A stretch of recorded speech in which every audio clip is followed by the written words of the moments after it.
Well, you're welcome back to Off the Ball Saturday here on News Talk. John Duggan with you through to 5 o'clock. Our next item is a sensitive subject, the topic of suicide.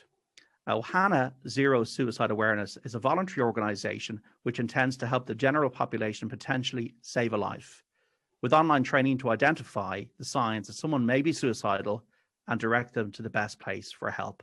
Now, a person who's involved in this voluntary organisation as a director is Su Carty. Su's background, a psychiatric nurse who's also a member of the World Rugby Council, an IRFU committee member and a former player and referee. Su, good afternoon. Hi John, how are you doing? Good, thanks, Su. This was a fascinating thing for me to learn about Ohana. I did the online training course last night. I found it very useful. But what is Ohana? Yeah. How did this body come about? What is the aim of Ohana? Yeah, thanks so much, John. And really thank you for taking the time to do the training before we're chatting today. So basically, we're a group that we came together as part of looking at supporting another organisation to help in this whole area around suicide prevention.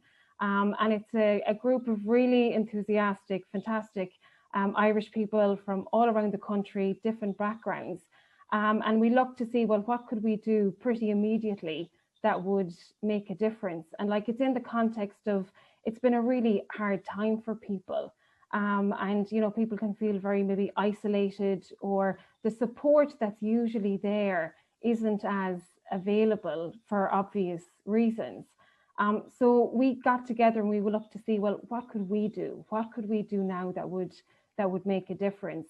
And basically, you know, after a number of conversations and some research, we engaged with the Zero Suicide Alliance. They're a fantastic organisation in the UK, and we worked with them to make this training available throughout Ireland and beyond. And it's basically to support you, have a conversation with someone you might be worried about, that without this training, you might be not sure where to start or what to say, or you might not have the confidence, you know, to say something, or worried that maybe if you say something, it could make it worse or more difficult or something like that. So our tagline is show you care, ask the question, make the call. And it's really giving you some basic tools so that you can show you care, because people do care. Just sometimes knowing what to say or do can be tricky. And that's the basic idea behind it. I was looking at statistics there. So 800,000 people die by suicide in the world each year. You're talking about the normal supports there. We can't see friends.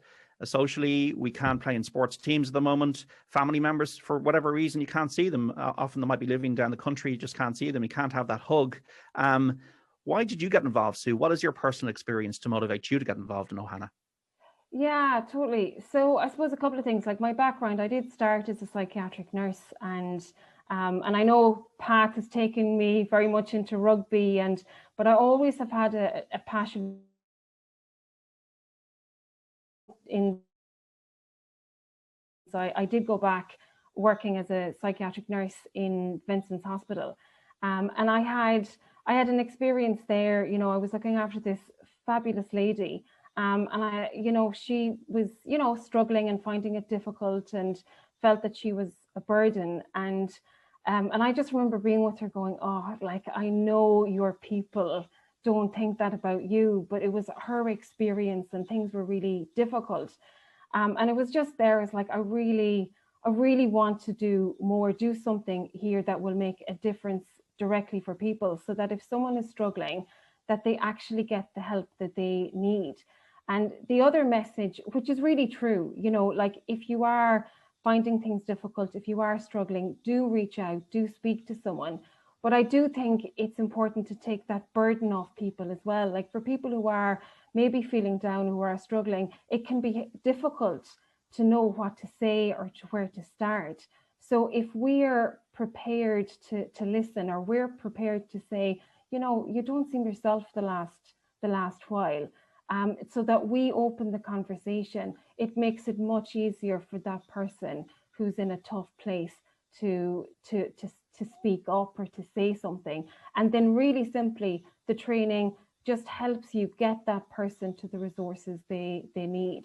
So as you know, John, from doing it, like it's a short training, it's not turning you into a health professional in the space of 20 minutes or half an hour, but it's giving you the basic tools that you need to get someone to the help that they actually need.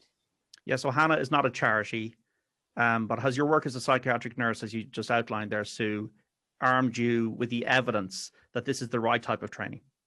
Oh, 100%. Absolutely. Absolutely. And particularly like right now, you know, there's lots of different trainings that can be available. A lot of it face-to-face. That's not available right now. And I think what we saw from our research, you know, from the research we did, is that we need something that is like accessible for people, that's timely, that they can do now, so that we can make a difference more immediately. And there's further training offered by, you know, National Office for Prevention of Suicide in Ireland, and there's other great organisations that provide really quality training and support in this area. And, you know, that's all part of the resources that we have outlined on the website.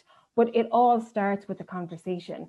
And if we can equip people and support people, be ready to have a conversation so that they have the confidence to do that, then, you know, you open whatever is needed from there. So that's the idea with this.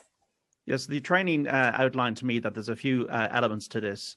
You might see that somebody is not themselves. They might be withdrawn.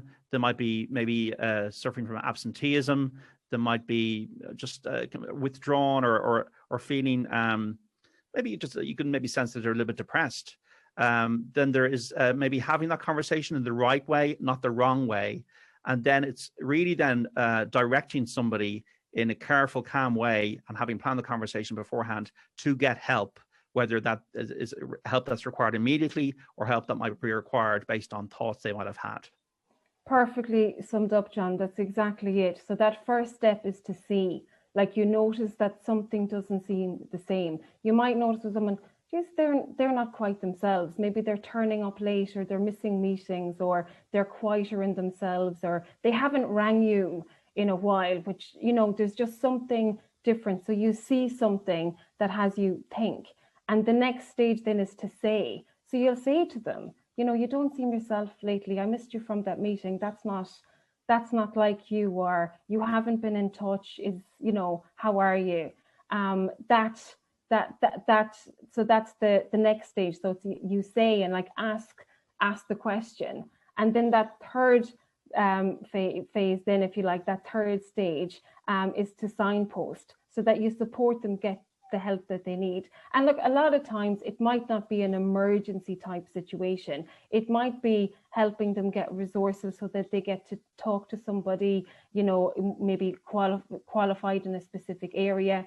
And it may be more immediate. You may need to get them to a GP or to the A&E department, or to get some more immediate support. And in that, it's like being with them, stay with them until they get the professional support that they need. So it's see, say, signpost, and it supports you to be confident in assisting somebody through that stages, so that you make the difference. They get the help that they need in that moment, which, you know, is invaluable. Obviously, trust is important. You can't just say to anybody, how are you feeling, or you know, are you feeling in a stark situation? You have to have that trust. You have to have that relationship. But I suppose even if you do have the relationship, it's how you have a conversation with somebody. So, for example, the old school way would be, sure, what you got to be worrying about, or you know, if you know, what would happen to your family if you did something silly like that? These are the kind of things that put the onus back on the person and make them feel even more of a burden. And it's trying to take that blame away, isn't it? That's what it's about. Absolutely. Like sometimes when we get a bit nervous of what we might say, we say something that's a little bit flippant, or, you know, the language is important. So it gives you some examples around, you know, what to say. And if you are worried that somebody actually might be thinking of doing something that would harm them, or they may be thinking, you know, like suicidal thoughts, it gives you examples of how to ask, what exactly to say, which makes such a difference, rather than saying something that might leave them, feeling bad, like with the best will in the world, because none of us want to leave anyone feeling bad. No. But sometimes when we don't know what to say and we don't have examples of the language to use, that's what we can inadvertently do. So it gives you examples where you get to see that in action. And make the difference even with the stranger. There's a really great example in the training, with the taxi driver interacting with somebody. And you can build that trust really quickly when you're looking to make that difference for someone. And you can make that difference for a stranger. And why wouldn't you want to if you happen to be in a position where you could? Yeah, I read Eamon McGee, the Donegal footballer, was talking about having the training, and the way he compared it to, like, if somebody has a heart attack or a stroke, like they need CPR. If you're just there, maybe you might be the person to just be that bridge for them to get then the help that they require from a mental health perspective, be it exactly through any of the services, Samaritans, PA House, or any of that. Exactly, so well put and spot on, Eamon. And look, just to say that's been like, that's a great example. It's just like, you're equipped like that, and why wouldn't you want to be? And like the number of people that have just come in and been part of the conversation, encouraging the others to do that training, like the likes of Eamon. We've had amazing support from sports people. We've Alan Quinlan on board, Bernard Jackman's been fantastic, Tanya Rosser, like they can't do enough with, like Brendan Marr and Sarah Tarrance, and like just so many that have just come. And like Lauren McGee, like it was before her All-Ireland final when we launched it, she came along, and it's just taken off through the sports clubs from there, and just one encouraging another. Let's be ready to support each other, and rival clubs encouraging each other to take on and do the training. And it's just been amazing. And I think, like, the feedback so far, it's really making a difference, and people really appreciate that it's easy, accessible, and in a short space of time, it makes a difference for being able to support each other. And in these times, it's just great to be part of providing something like that. Well, I mean, mental health supports are not obviously at the very top of the list at the moment because we're in a COVID pandemic. The issue of stigma, is this about smashing stigma? Because in the training, it's quite direct, and I was even a little bit taken aback by the directness at times of the advice, which is just posing the question: have you thought of harming yourself? Have you thought of suicide? Are we ready for that in Ireland, Sue? Are we ready to ask someone if they've been thinking about ending their life? Is that too intrusive? I think we're ready for it, John, absolutely. I mean, I think not just that we're ready for it, but I think it's important. I think, that, when we acknowledge that maybe, people might have those thoughts, be thinking like that if we're open and ready for people to be able to say it, it gives a whole access where the actions that happen next can be different to how they might otherwise go. And my experience of this is, like, I get the whole stigma, like,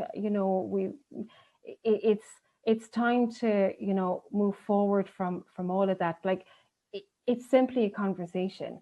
And when you're having a conversation with someone who's in a bad way or who's struggling, and in that moment, they can talk to you, like, there is no stigma. There is just supporting somebody who's in, who's struggling or who's in a bad way. And in that conversation, you can make a difference. So for me, stigma disappears in a conversation, and that's what this is all about. And in the training, there's a couple of examples. Very sadly, a lady who lost her son to suicide, and another lady who lost her partner to suicide. This is in the UK. And there's a lot of, if only I had or could. Yeah. Joe Biden, the American president, is on the record. A few years ago, he did a speech about grief of fallen soldiers. And it's funny because his son then very, very sadly passed away, and he was a soldier in Iraq as well. And Joe Biden was very honest, and in a very serious conversation, was just very stark about what he said, because I think it was more important for him to tell the truth than to just to give political anodyne comments in a speech. And this is what he said. This is in 1972, when he lost his first wife and his baby daughter in a car accident. And he said at this speech a few years ago, about 2012 it was, for the first time in my life, I understood how someone could consciously decide to commit suicide, not because they were deranged, not because they were nuts, just because of the personal circumstance he was in. And I think with a lot of people, sometimes it's not about that you don't want to, it's not about that you want to die, it's that it's so overwhelming to live. Has that been your experience in the medical profession, that you would have observed that? Yeah, absolutely, absolutely. It's like, and there's, I suppose, very individual experience of it, you know, at certain points of time. But it's, you know, it's that line of like, it's a permanent solution to what is a temporary problem, really. But in the moment, in the experience, it's like there's nowhere else to turn, and that's the experience. That's very often the experience of somebody thinking that way. And then there's, you know, it's like there's no other way out. It's a sense of being trapped. It's a sense of, you know, being a burden on people, and it like it's a tough, dark place to be in, like, you know, on quite honestly. But the other, and it's in some way accessing people that might be in that position, so that there is another way. It's not the only solution. It's not the only way out, if you like. And the, you know, like what you say about people look back and look for signs, and like, was there, and could we have seen something, and all of that, like my heart so goes out, because like there isn't always, you know, but and that's so hard, but where we can be ready, and where we can make that difference, we, you know, we want to support people have that, because, you know, sometimes where we can, like sometimes we can, and we want to be ready to do that, and that's where we're coming from here.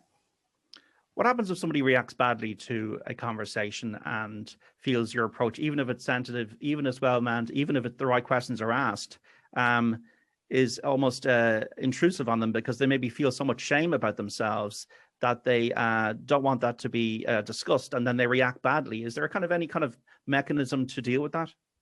Yeah, there's one of the role plays in the training that that supports you deal with that as well, because, you know, sometimes like it's uncomfortable, and it's like, you know, what do you, you know, people may respond in a certain way. What are you asking me that for? But I think what people will find, that in the training you're supported with that. It's like, well, you know, like, I know you for a long time. Like, how long have we worked together, and how long do we know each other? And, you know, like that there's a way you can just hear that, and hear the frustration, and listen to someone, and then just offer where you're coming from. Like, you're coming from a place of concern, you're coming from a place of wanting to make a difference. It's not out of being nosy or intrusive or anything like that. And if there's a sense that it's being intrusive, it's like out of concern, and it's out of care, and it's out of wanting to really see, is there a way I can support you, and to check in. So there's that sense of, like, you know, being straight and honest, and coming from a place of concern and care. But it does, I think the example in the training makes a difference with that as well. I think that's my phone going off in the background. Sure. Sorry. We can edit it. I'm just scared of that. We can edit it, yeah. We all have challenges, Sue. I know myself. I've had been through a couple of inquests personally. I've had a very, very close bereavement, which was very unexpected. I understand. I'm trying to catch the language carefully here. I would have a good insight into PTSD. I would have a good insight into counselling. I would have a good insight into certain thoughts that could be dark. A lot of people, I think, have out there. I would say that I think Alan Quinlan did go on the record about this before. He said that speaking about mental health is a strength, not a weakness. And I would completely agree with him. It is just like if you've got a physical, if you break your arm, if you break your leg, you're not just going to walk around with it broken. You're going to look to get it treated. And this is a similar thing, that if you have maybe a ideation, or if you have maybe some you're further down the line on this kind of thing, that actually the fact that somebody can maybe spot that, who may be in a similar position, could be a very successful person on an outward level. This is not something that you should be bearing alone. And if you're able to have a conversation in the right way, that might be able to help one person, and that will be enough out of this Ohana experience, won't it? 100%. Perfectly put, John. That's exactly it. It's like, you know, we often try and force things and struggle through and want to be seen as strong, and, you know, not want to be a nuisance or a burden or anything like that. But if we support, like, as you say, that one person, you know, to have a conversation with someone and make that difference, the whole thing has been worth it. Like you spoke earlier on, some of the examples from the training and the conversation from people who would experience losing someone and all of that. Like, you know, one of the ladies that was sharing, she's a doctor. She thought she should have known. You don't always know, and you know, and it's like coming to terms with that. It's so difficult, but supporting each other to have the conversation, to make a difference. As you say, even to one person, like, it makes the whole thing worth it. And if we're in conversation and supporting each other, everyone's life is easier. And like, who doesn't want to make each other's life easier, particularly in a time that has been so tough? Yeah, the first pandemic in 100 years. Just to finish, obviously we're hoping that rugby gets back for everybody, Sue, later in the year. But sports clubs, you've been sending this message out to sports clubs around the country. Have they been responding? Have you got a good response from people to Ohana? It has been incredible, absolutely, like the whole country. So we had one of the first clubs to get in contact with us actually was Port Harlington. They kicked it off, and it's just like right across the whole country. So many rugby clubs have just been amazing, have been in touch, and like just spreading the word, encouraging others to do it. GAA, soccer clubs have gotten involved, like right around the country, and it's just been incredible. Like, what people are sharing from it is what they're getting from it, the confidence they have now in having conversations that otherwise they might shy away from. And like, they're just like, it's that sense of maybe, you know, people aren't getting to come together the way we would like to in clubs and training and matches, but at the same time they're still very much there for each other, and I think they've appreciated something to share and reach out to support each other with, and that's what we're being thanked for. And look, we fully appreciate their support in getting it out there and making the difference. Well, Sue, you're great to do what you're doing with Ohana. We wish you the best luck with it. It's important to note some important services that people can signpost if they're involved in this training. Like, for example, if you need help, folks, the Samaritans, 116-123, or email joe@samaritans.ie. Aware, 1800 80 48 48. A Pieta House, 1800 247 247, or email mary@pieta.ie. Teen Line Ireland, 1800 833 634, and Child Line at 1800 666666. Sue, well done. The best of luck with Ohana. And if this campaign, as we say, helps one person, it'll be worth it. Thanks so much for speaking to Off the Ball Saturday here on News Talk this afternoon. Thanks yourself, John. Really appreciate it. Thank you. Mind yourself.